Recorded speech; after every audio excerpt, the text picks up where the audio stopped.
Welcome to the May session of our 2025-26 CIDER session series from the Canadian Initiative for Distance Education in partnership with the International Review of Research in Open and Distributed Learning and the Centre for Distance Education, Faculty of Humanities and Social Sciences at Athabasca University. For today's session, we're pleased to welcome back two of our most consistent supporters of CIDER, Drs. Michael Barbour and Randy LaBonte, for the latest installment of their ongoing mini-series of State of the Nation reports on Canadian K-12 online learning. Dr. Michael Barbour is Director of Faculty Development and Professor of Instructional Design for the College of Education and Health Sciences at Truro University, California. He has been involved with K-12 online and blended learning in a variety of countries for 2 decades as a researcher, teacher, course designer, and administrator. Dr. Randy LaBonte is the CEO of Can eLearn, a not-for-profit society promoting student success and providing leadership in online and blended learning, and adjunct professor still? At UVic this time. At UVic in online learning and teaching for K-12 educators, shifting practices to online learning environments. Together, they're researchers and advocates for policies designed to promote effective K-12 online and blended learning, with a particular interest in rural and remote learners, an interest that has now carried their State of the Nation series of reports into its 18th year. You'll find the reports at the State of the Nation website, k12sotn.ca. So I'm now passing the microphone to Michael and Randy. Everyone, welcome Drs. Michael Barbour and Randy LaBonte. Thank you very much, Dan. I was looking at my CV the other night, and I think this is my 13th CIDER session, 10 of which have focused upon this report. So it's always a pleasure to come each year or two and chat about this. So what we've got today is we've got a bit of a formal presentation that I'll lead you through for about the first 20 minutes or so. And then we will have an opportunity to just sort of have a conversation and really just answer the questions that brought you here today with Randy and I. So I'll start by sharing my screen and we can get going. So as Dan mentioned, this is our 18th year doing this, which sounds, quite impressive at times, and it is something that I think we're, as an organization and both of us personally, that we're quite proud about. I would be remiss if I didn't mention our sponsors each year. Without them, in all honesty, the report wouldn't exist. Most of the ones that you see here are ones that provide financial sponsorship each year that allow us to keep doing the data. A big shout out to Open School BC. I believe now this is the 11th year that they have actually published the report, and by published I mean they do all the formatting and copy editing and create that lovely PDF that you see on the website. And obviously the partnership with Can eLearn that we've had now, when Randy came on as one of the authors, I guess that's about 9 or 10 years old at this stage. So a real, big round of applause for those folks, because in all honesty, I suspect both Randy and I would have given this up many years ago if it wasn't for the pushing and the support that these folks have provided, both financial and in kind. So this is sort of what the covers look like as a collection. I think we're starting to run out of colors that we can start to use here. I know Adrian is coming in from Open Schools, and since they're the ones that publish it, I'll task him right now with trying to come up with what color we can use for our 19th report next year, assuming that they're willing to continue to sponsor it with us, because a couple there have been reused a bit in different shades, but it's just nice to see this kind of thing, and I can't wait till we round out the 20th year and get sort of the full fourth line done through there. As Dan mentioned, the actual project is available at k12sotn.ca. When you go to that website, you can find all 18 reports as well. We have, I think it's 6 different special topics where organizations have asked us to look at a particular issue around K-12 online learning. For example, looking at class size in K-12 online classes, or looking at working conditions of online teachers in comparison to face-to-face teachers. So those special reports tend to be in the 12 to 20 page range, and really look at the literature as well as get information from our nationwide collection of contacts that we've developed over the years.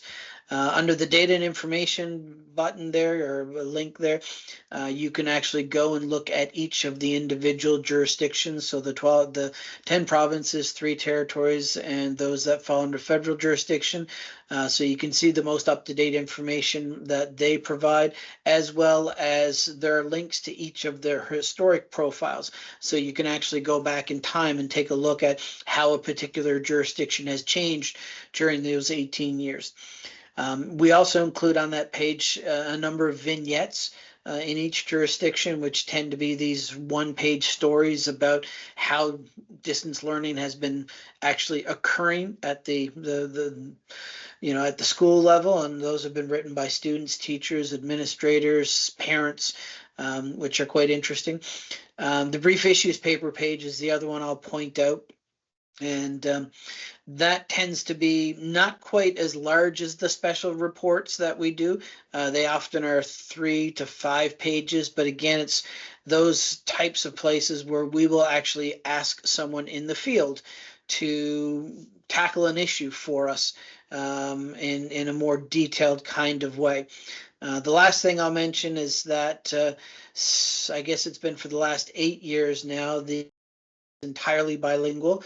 So we weren't able to do that for the first, I think it was 9 to 11 years. But since then, we've actually been, everything that we've published is available both in English and in French. For those of you that are unfamiliar with the survey or the study, or it's been a while since we've chatted, basically we collect data from a variety of sources. Our main source in many cases tends to be our outreach to the individual ministries. Over the past 18 years, the ministries have gotten much more detailed in the data that they collect. When we first started this, there were 2 or 3 jurisdictions that had detailed information at the ministry level, whereas now just about every single one of them, with a couple of exceptions, really do collect useful information. That's usually done. We usually do a follow-up with most of those individuals, because oftentimes their responses to that initial survey generally generate more questions than answers in some cases. We do a really extensive review of legislative and regulatory documents that they have on the website. In fact, there was one jurisdiction a couple of years ago where we found the most recent regulation that was there, and because it was a new person in the ministry responsible for this portfolio, it was actually news to them, because the item was about 8 or 10 years old, and they weren't aware that it was still the most recent actually in place regulation around this in their particular jurisdiction. One of the things that we've learned along the way, and really we learned very quickly, is that oftentimes the information that we get from the ministry may not necessarily be exactly how it's being implemented at the ground level. So we use the collection of contacts that we've got across the country, both developed from this project as well as developed from the Canadian e-learning network organization, to really make sure, the ministry says this is how it's supposed to work. Can you tell us, is this what's actually happening on the ground? We also have an individual program survey that we historically used to rely upon quite extensively, largely in part because the ministries weren't as good at collecting data.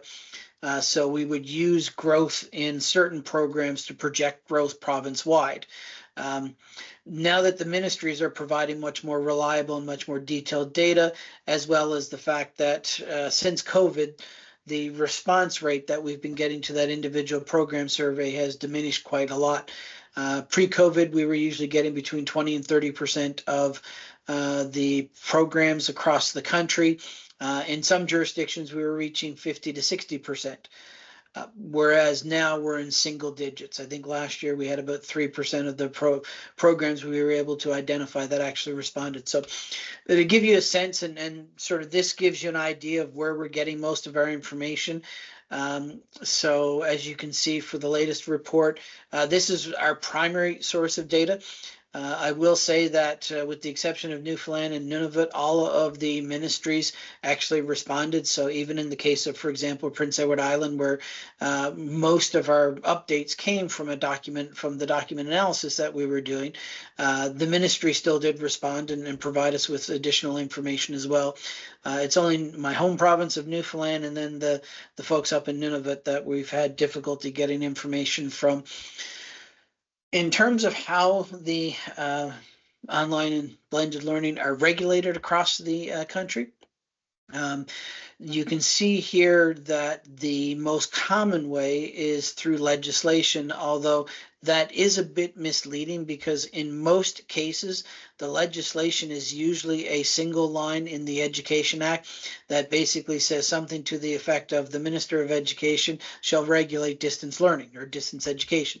And for many of them, they actually still use the term distance education in the legislation itself. So the two exceptions to that are Nova Scotia and British Columbia.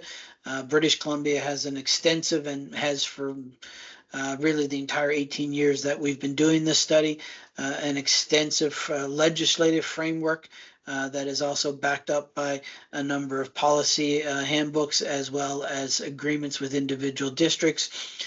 The other outlier in that is Nova Scotia. There is a section in the Nova Scotia Teachers Union contract, which has to be passed by the legislature to come into effect, that deals with distance education. So there are, I think it's 13 clauses in the contract that focus upon that. So that's the legislative aspect in Nova Scotia.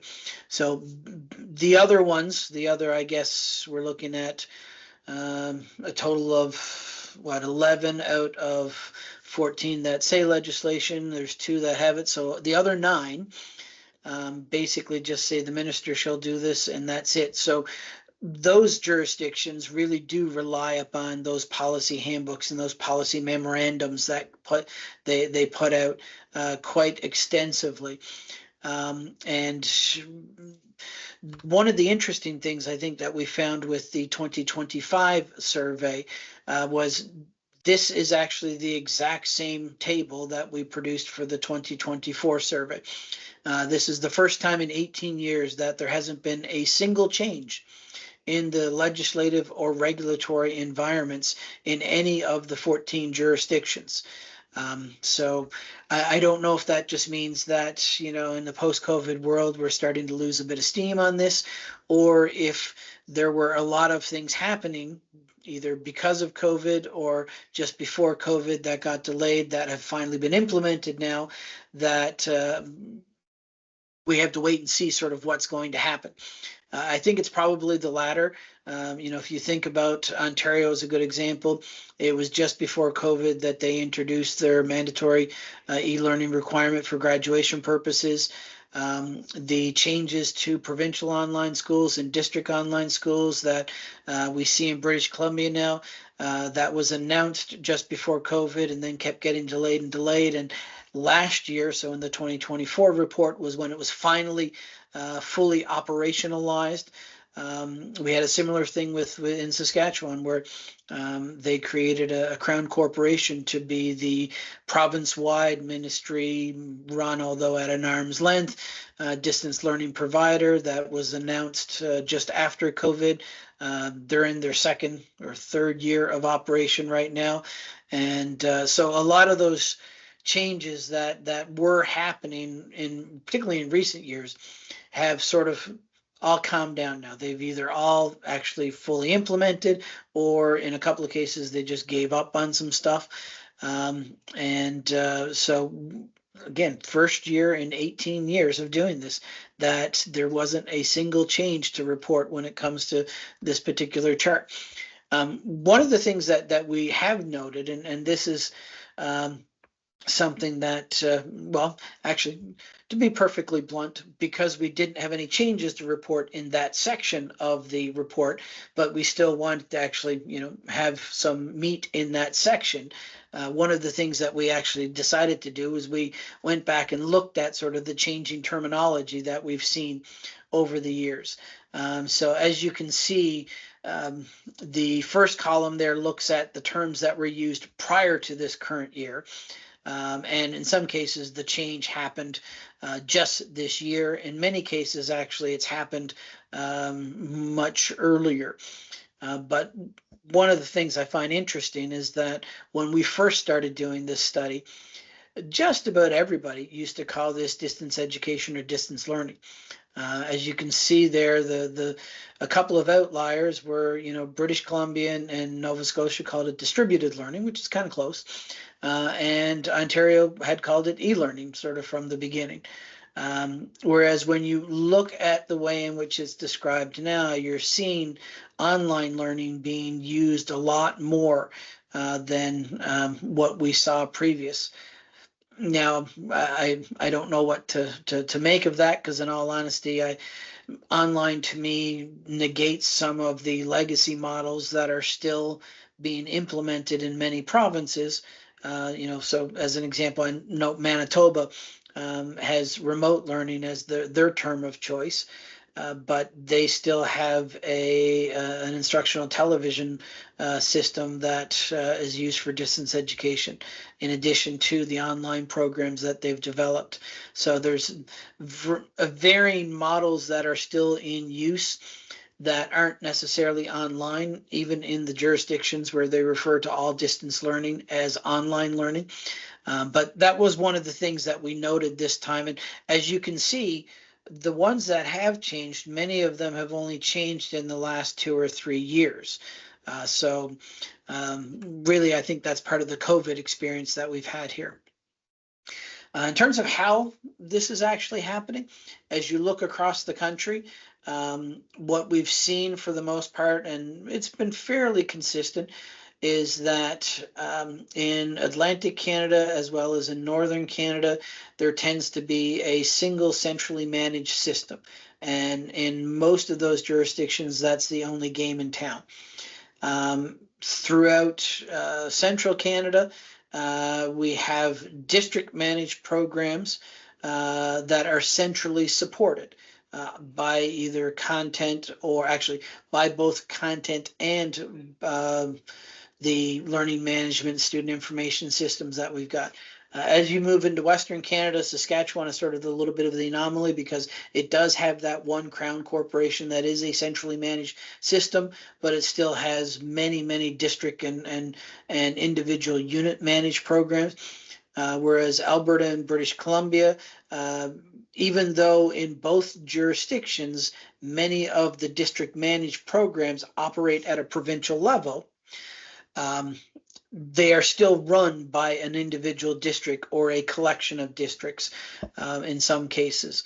So, and this is something, again, that really hasn't changed all that much over the years.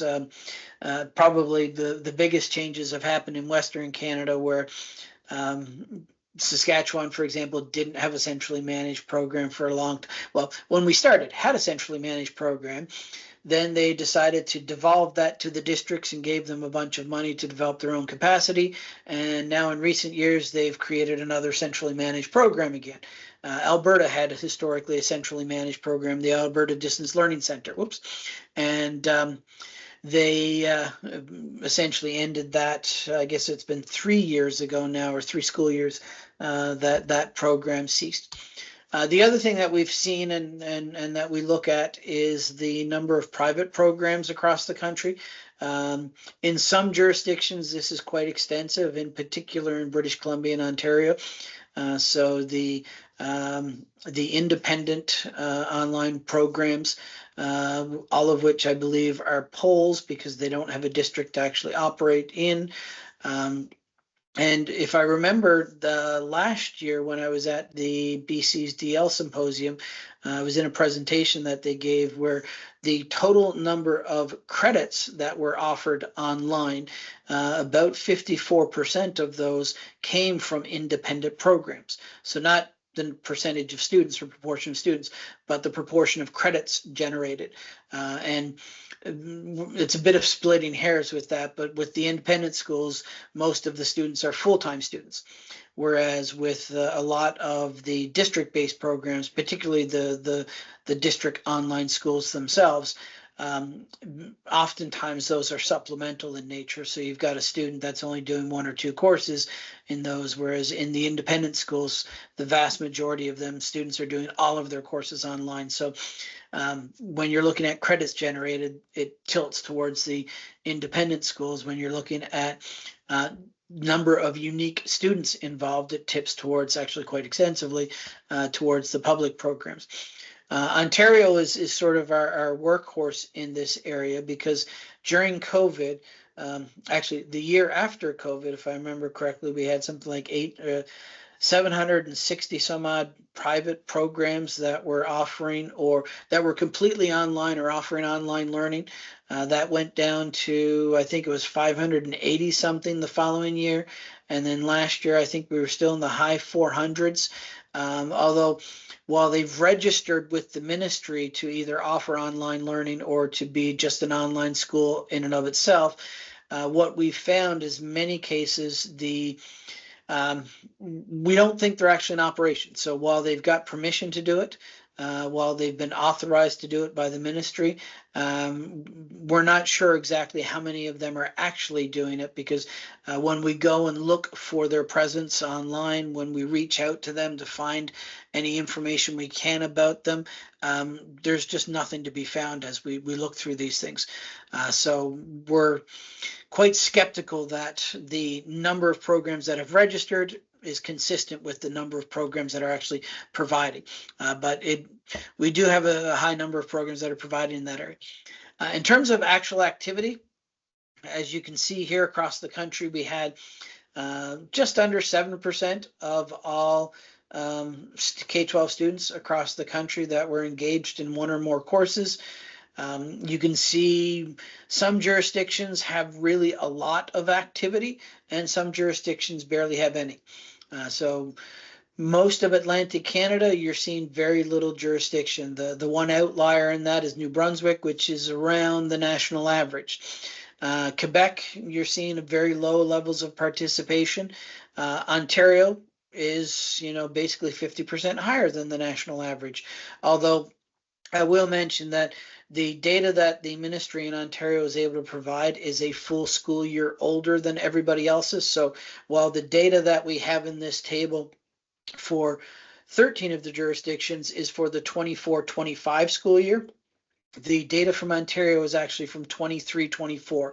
That's because their ability to essentially certify that the data is accurate, because of a couple of their larger school districts, it's a year old by the time that they're able to actually release it publicly. So the actual number for 24-25 is probably a little bit higher than that, because you've got the online graduation requirement that's coming in now. Although while we haven't done an extensive look at this, the colloquial feedback we've been getting from our partners in Ontario is the ability for students to opt out of that requirement, which only requires a form being signed by the parent, is quite high. We've heard figures anywhere from a low of 40% of students in the district to a high of the high 60s in the district. So, you're looking at basically between 1 and 2 out of every 3 kids are opting out of that graduation requirement at present. At least that's sort of the colloquial information we're getting in there. You can see probably the biggest change over time here has been Saskatchewan. If we were looking at this pre-pandemic, Saskatchewan would have been just below the national average. We've seen them increasing quite significantly each year, usually by 1.5% to 2% annually. BC has always been the powerhouse across the country from the time we started this, although the number actually hasn't changed that much. If we go back to the first reports that we started doing, it was still 8 point something at the time. And they managed to get to 10%, 10 point something, probably within 5 or 6 years of us doing this. So they've been at that 10 to 11% range, really for the last 10 or 12 years. Which indicates that obviously there's a lot of activity happening, but that at this point the market might be a little bit saturated there in terms of the potential number of folks. I've been mentioning sort of change over time. Here's your, at least from an annual perspective, change over time. The first people to ever look at this, the Canadian Teachers Federation did a report back in 2000, and at the time they estimated that there were about 25,000 K-12 students that were involved in distance learning. At the time, that was about 0.5%. The first year, we didn't actually do a national study. We just did we focused upon 3 provinces and then just did a little description on the other provinces and territories. So it wasn't until 2008, 2009 that we actually started counting the numbers nationwide. And as you can see, we started in the high 2% range. And with the exception of those couple of pandemic years that we had when it was been inflated artificially, you've seen sort of a steady growth that's been happening. And when you plot this on a graph, again, you've got those couple of outliers from those pandemic years, but the rest of it has actually pretty clearly keeps to a very nice slope, and the numbers are actually quite tight on that particular line of best fit as you're looking at it. Looking at it on a provincial level, you can see that some areas have remained quite consistent. I mentioned Saskatchewan as an example. So pre-pandemic, they were down in the 6% range. You can see pandemic, they were quite high and then sort of normalized, but then they've seen that growth over time. As you can see, as I mentioned, BC has been fairly consistent across the board, as is Nova Scotia, Newfoundland, and PEI. You've seen, similar numbers in Quebec. Manitoba's actually gone down a little bit during this period of time. Ontario has continued to increase, which we would expect with the graduation requirement. And Alberta is sort of our odd one in this, and you'll see the 2021, 22, and 22, 23 years are shaded a different color, and that's because those were years that the Ministry of Education didn't participate in the study. So we were trying to extrapolate the number of students that were participating based upon previous data, as well as looking at growth in certain programs. So if we had, say, 10,000 students last year that the minister reported, and the 8 or 10 folks that did the individual program survey reported a growth of roughly 20%, we would assume that province-wide it might be, say, 12,000.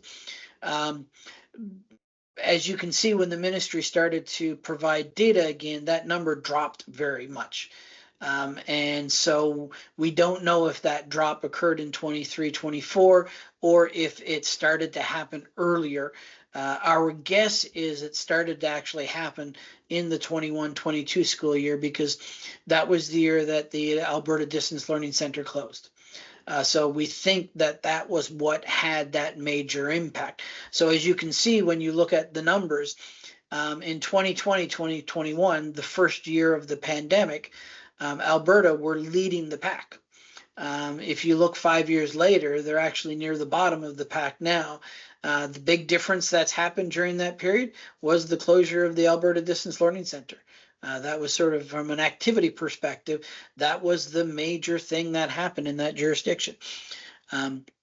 So it's probably one of the clearest examples that we have of looking at something that occurred and then seeing a change in the data. Oftentimes that change happens out over time, as Ontario actually is a great example of this.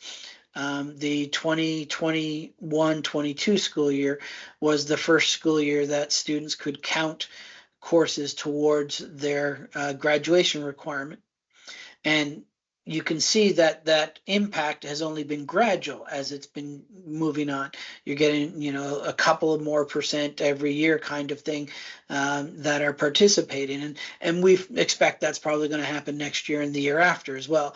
I fully expect Ontario to probably be 11 to 12% next year, probably 12 to 13.5% the following year. And then assuming those opt-outs continue at that level, I suspect that's where they're going to plateau. But it was a gradual change, whereas in the case of Alberta, this one change that occurred really had a significant impact on what we're seeing in terms of activity. So that's basically it for the formal part of the presentation. We're going to open it up to basically a conversation here now, because there was something about this topic, or as you had an opportunity to look through the study, something about the study that brought you here today. So we want to make sure that we've got a lot of time to dig into those types of things that you're interested in. So as a reminder, if you haven't checked it out already, the study is available at K-12 SOTN, or stateofthenation.ca. Again, thank you to those sponsors, because we would have given this up long before the 18th year had it not been for this collection of folks. And with that, I'm going to stop sharing and ask folks sort of, what brought you here today, and what kinds of things would you like to talk about or dig into that Randy and I can help elucidate you on, in terms of what's been happening over the past 18 years. All Fair right. enough. So and yes, Michael, I texted throughout some additions. Yeah. Sorry, Dan. yeah, no, just anyone who wants to speak up, you're welcome to do so. And of course, there are the comments in the chat from Randy. If you want to post things in the chat, we bring them live through the microphone for you. But yes, go ahead, anyone who wants to speak up.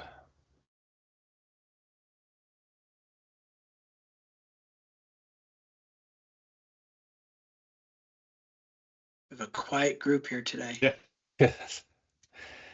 Well, I think Adrian and Leanna are somewhat familiar, having been contributors or involved in the study as well. But anyone others who have questions about the study, or how it's collected, or if there are differences with regards to how other jurisdictions across the countries also collect similar data, or not, as the case may be. Michael is quite involved in understanding what's going on in the US, as well as Australia, New Zealand, and I'm guessing where else, Michael? Well, several European countries, South Korea. That's probably it. Okay, that's enough. A couple in the Middle East.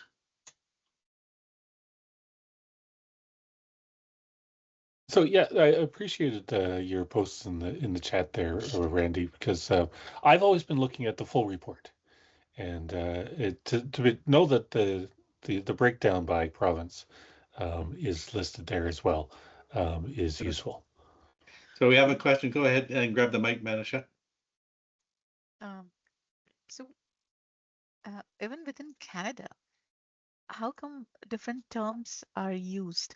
E-learning, online learning, distance learning, distance education, because education is supposed to be, in terms of reporting, a little bit standardized, the glossary or the words which we use. Well, I mean, I think the main thing is that, education is a provincial jurisdiction. It falls under Section 92 of the Constitution Act of 1867. So provinces have their own, the ability to name them as they want. I think one of the reasons we saw a great deal of consistency when we first started doing the report was because while it was never a formal organization, there used to be this informal group called the Provincial and Territorial Distance Education Association, which essentially were the distance ed folks in each of the ministries of education. And they would get together once a year at, a conference, usually in February or March. I have no idea why they picked those months to have a conference in Canada and travel different places, but that's when they picked it. Because of that, I think they were getting together a lot more and they were talking to each other a lot more. So they were able to, standardize a little bit of what we were seeing. During the mid 2000s, what ended up happening was some other groups started to become engaged with this PTDEA, namely a lot of the Francophone organizations in each of the provinces, because some cases they were part of the ministry, in some cases they had an arm's length relationship with the ministry, and oftentimes they were the only one in their province, so they sort of tried to leverage this PTDEA as a way to collaborate in the same way the ministry officials were. The difficulty is that as soon as you bring someone who's not a ministry person into a room of ministry officials, they can't talk the same way they could if they're just talking to other bureaucrats. If you've got the person from distance ed, and I'll use the example that's in the room, someone from British Columbia who's in the ministry or an arm's length agency of the ministry that's responsible for distance learning, and someone from Alberta who's responsible for distance learning, they can have a very frank conversation. The second that, I show up, or, in this case, the Francophone folks show up, they can't have that frank conversation anymore. So PTDEA actually sort of fizzled out probably around 2012, 2013, I think probably would have been the last year that they met. So I think that's one of the reasons why you're starting to see a divergence of terms there, is because they don't have that forum to get together and to talk these things through and to at least informally agree that they're going to try to be a little bit more consistent. And if I can just add a little perspective as well, and then there's a question about First Nation schools in the report. But in the past, as it was new and it was developing in a lot of the provinces and the ministries, they were trying to find out what the others were doing across the country. So it was a way to not just share information. At times it was also to say, hey, poke ideas and steal ideas, which is what we do in education. We steal each other's ideas. But I would also argue, and maybe this is a little bit self-serving, is that the State of the Nation covers a lot of that, and a lot of folks in the ministries look to the report to just see what's going on elsewhere, because there tends to be a lot more consistency now with some changes, etc. So, but maybe Michael, if you can go back to the First Nations, which is also another change that has happened during the duration of the 18 years. Yeah, so there are First Nations programs included in the report, and I've actually just put a link in there. So when we first started doing this, there were 5 or 6 online schools that were specifically designed to provide services for First Nation students. In many cases, they were collaborations of different band councils, but I think it was probably in 2011 or 2012 was when we started actually, at the time it was Aboriginal Affairs and Northern Development Canada, but started approaching the federal government looking to get information from schools that fell under federal jurisdiction. And for a while, we actually were quite good at getting that information. They were quite willing within their student information system that they use. There were 3 codes that they use to tag different types of distance learning. Excuse me. And if I remember correctly, there were 2 codes that they used to code different types of blended learning. So a period of about 5 or 6 years, they were able to provide us with that data. When the Trudeau government came into power and it was rebranded as Indigenous Services Canada, and there was a couple of other rebrands prior to that, but in particular, there was an agreement that the government came through with the Assembly of First Nations that focused upon essentially the sovereignty of First Nations data.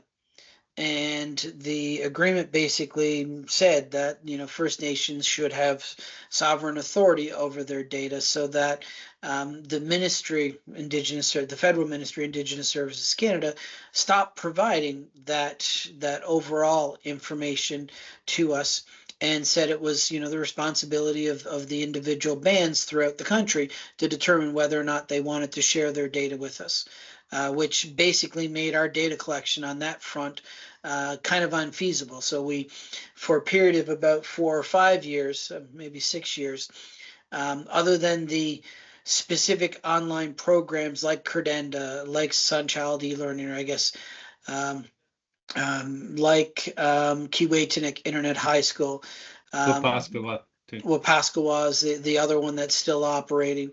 There was another one that began with an N that was in Ontario for a little while.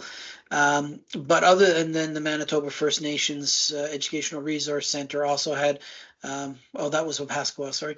Washa is the other one in Ontario, WASCHA. Other than those individual 5 or 6 programs that we could get data from, we weren't able to get that sort of large aggregate data. When we reached out to Indigenous Services Canada this year, they provided that large aggregate data again. So the change in administration from the Trudeau government to the Carney government has, if all we're looking for are basically baseline numbers, just give us the total number of students that had that distance ed code in there. We don't want to know anything about them, where they're from or anything like that. Just give us the total number. They're willing to do that again now. In terms of the data management, other than what we put up on the website, it's basically, well, I'm at a university environment, so I've got to do those normal tri-council type things where it's stored on a password protected computer that I have access to and I alone have access to. But the reality is, the nature of the project is that we are seeking data that we want to be able to, at least at a provincial level, in some cases at a program level, be able to provide to the general public, to make publicly available. So when you go to any of those data and information pages, if folks have filled out the individual survey, we put in the exact numbers that they've reported in there, and they know that the information is going to be made public up front, because we want them to be able to see, who are the big players in each of the provinces. If I want to reach out to someone to learn things that I'm starting a program for, I can look and see, okay, who are the, folks that have been doing this for the longest period of time, or who are the folks that have the highest number of students in a particular area that I can really, reach out and partner with. So that's sort of what we do with in terms of the data.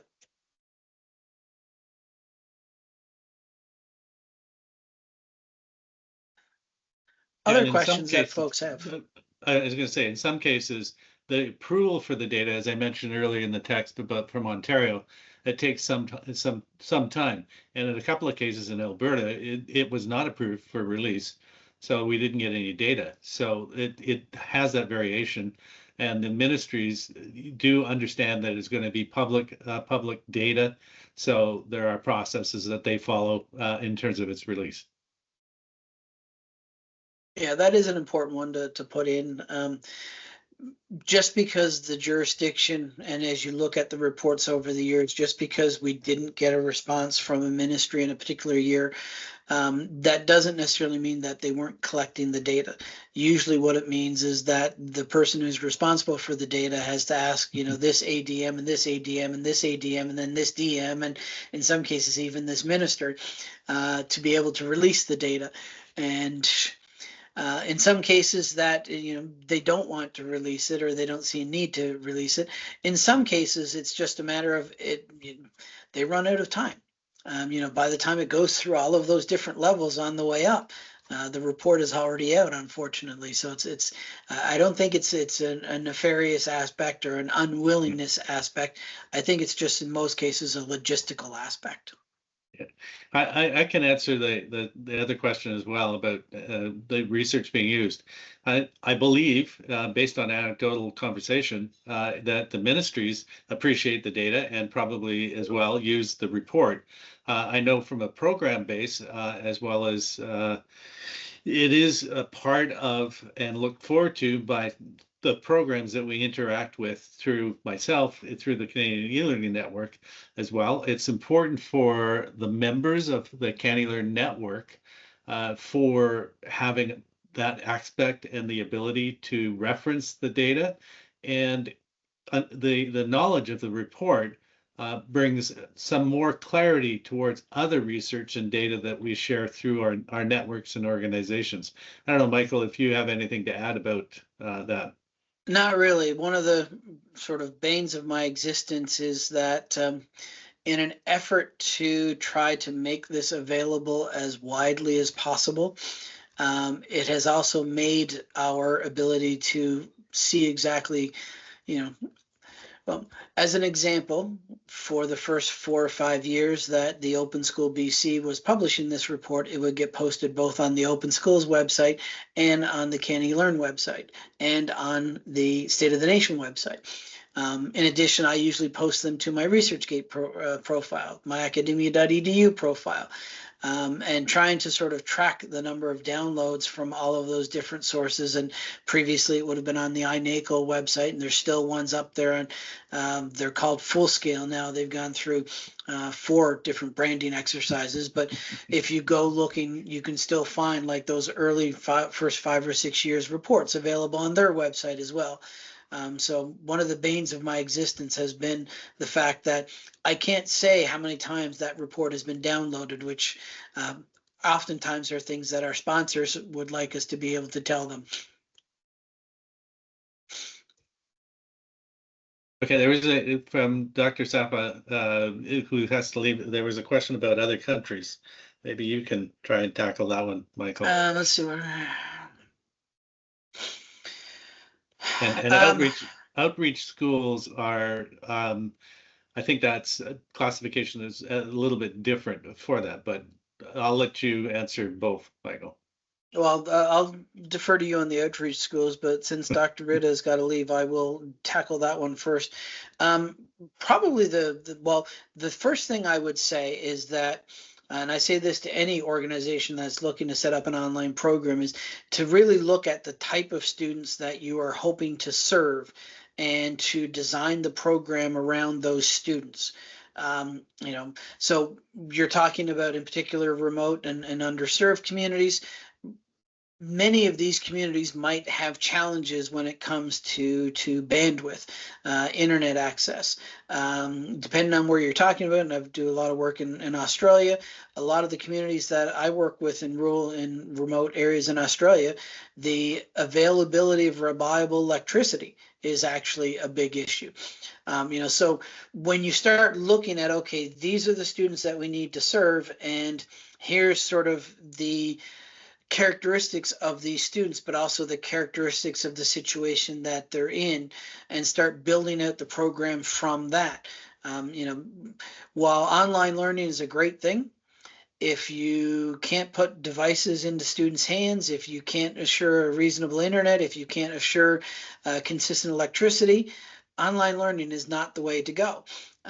Which is one of the reasons why, if you look at Australia, they actually still have 12 schools of the air that exist in that country, that are still, quite active in that country, because educational radio is the most effective medium for those programs to be able to get to the specific students that they're serving. So that would be the biggest aspect for me. Yeah, I'll jump in as well. Dr. Where the electricity and where the internet often is in a community center, and that is accessible for students or adults to access in those local centers. So wherever the internet signal goes tends to be the locus of where they will build a bit of a community access. And that's done in a lot of rural, remote, and indigenous communities that I've seen personally, both for K-12, but also for college access and other programming.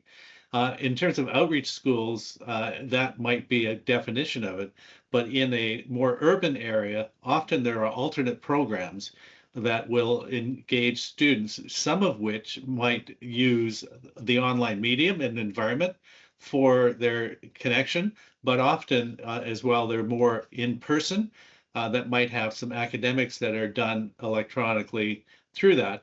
Where the funding comes from determines whether they get counted as online learning or whether it's just regular programming in a physical brick and mortar environment. So that's the variation. The processes might include both learning environments, both physical on-site as well as online. I And hope that depending on answers the a little. jurisdiction, Yeah. many of those type of programs, it's more advantageous to them to be majority in person, because Mhm. then they're funded as an in-person school as opposed to as an online learner. Because in some cases, it's just that there's one dollar figure that you get for an online student and a different dollar figure you get for an in-person student. In some cases, it's just an online learner doesn't qualify for certain pots of money. So if your funding is tied to, for every student you need, you get this for building costs, you get this for busing costs, you get this for something else costs. An online student, at least a full-time online student, doesn't need that busing fee. If they're full-time online, they likely don't need that school building maintenance fee. So the schools don't get those particular pots in cases where essentially funding is tied to all of these discrete individual pieces. Okay. Hopefully we've answered most of the questions as well.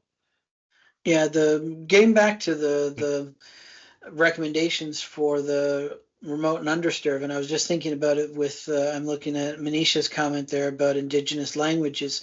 And what you said about the Indigenous schools. So I look at a program like Kiwetinik Internet High School, which basically serves students in fly-in communities in Northern Ontario. These are communities that do have an elementary school in their communities. But in order for a student to go to high school prior to Kiwetinik, they would actually have to leave and go off to North Bay, Thunder Bay, in many cases, some of the southern cities, to be able to just attend high school. What Kiwetinik did was they essentially took up residence, if you will, in the elementary school, because the schools were built with enough XX space that they could grow, or in many cases, the number of students have shrunk over the years. So there's an empty room there. So Kiwetinik would basically hire a teacher that was in each of these different communities to teach online, but they would do their online teaching from that room in the school.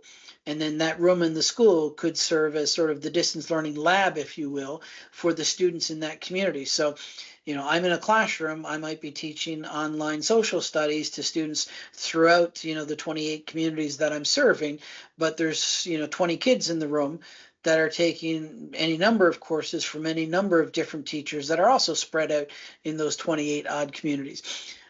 So that was actually a great example of looking at, okay, what are the resources and circumstances of these particular students, and then how do we design a program around addressing their needs and leveraging what we have available.